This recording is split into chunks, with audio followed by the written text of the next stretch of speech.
Telugu digital media network లో political కేటగిరీలో number 1 కేవలం 72 గంటల్లో 1,50,00,000 వ్యూస్ పైగా పాపులర్ టీవీ నెట్వర్క్. ఇప్పుడు తెలంగాణలో ఆంధ్ర దర్శకుడి పెత్తనం ఏంది, వాళ్ళే ఇష్టమైతే అక్కడికే వెళ్ళి సీఎం అవ్వాలని చెప్పేసి ఆర్ఎస్పీ అంటాడు. నిజమేనా?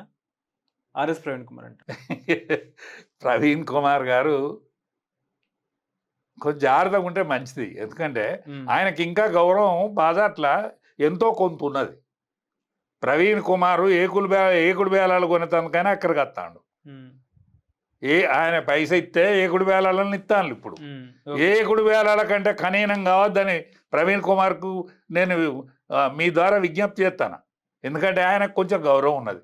అనవసరంగా ఎందుకో పాడైపోయింది. అందులోకి పోయినా ఏమైనా సుఖం దక్కిందంటే సుఖం దక్కలే, కులం చెడ్డ అయితే అయింది. కాబట్టి ప్రవీణ్ కుమార్ గారు కొంచెం జాగ్రత్తగా మాట్లాడితే మంచిది. ఆయనకు సమాజంలో పూర్తి గౌరవం పోలే, ఇంకెలిసిపోలే ఆయన గౌరవం.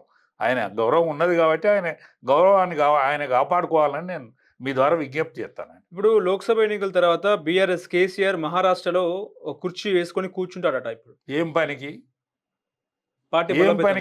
పార్టీ బలోపేతం ఏం బలోపేతం అవుతుంది? ఇప్పుడు ఉన్నింట్లోనే ఇక్కడనే ఏం చెల్లకుండా, ఇంటర్నాట చెల్లకుండా ఆయన పైసా బయట పోయి చెల్తుంది. అది ఇక్కడనే చెల్లకుండా అవుతుంది కదా. తెలంగాణలో నీ పార్టీ ఉంటుందా?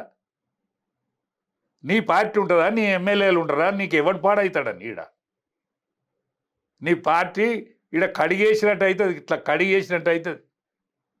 ఎక్కడ కురిసేసుకున్నా నువ్వే కూర్చోవాలి తప్ప, కుర్చీ నువ్వే కొంచబాలి, నువ్వే కూర్చోవాలి. దానిన నువ్వు నమస్తే అంటే కూడా ఎదురు ఉన్నోడు నమస్తే అనేది అందుకే వెనక ముందు ఆడతాడు. దాని నమస్తే పెడితే దీనికి ఏమైనా కదర్ తక్కువ అవుతుంది అని.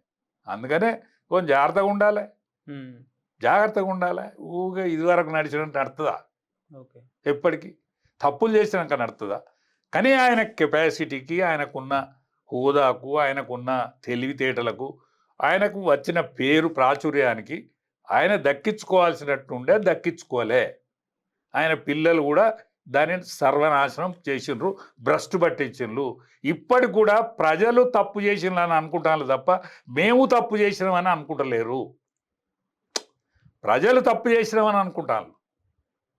ప్రజలు మొన్న కాంగ్రెస్ పార్టీకో ఇవాళ పార్లమెంట్ ఎన్నికలలో బీజేపీ ఓట్లేసుడో వాళ్ళు చేసిన పొరపాటుగా గ్రహించాలే అని వాళ్ళు ప్రజలను అంటారు తప్ప మేము పొరపాటు చేసినాం, ఒక్కసారి మా ఆలోచన మేము మరల్చుకుంటాను సుమా, మీరు మా గురించి ఆలోచించండి ఒకసారి, మేము మీతో మమేకమైన వాళ్ళం సుమా అని అనేటువంటి ఆలోచన వాళ్ళ కొత్తలేదు. ఆ ఆలోచన రానంతసేపు వాళ్ళ ముఖాన ఎవడు చూడడు. ఓకే.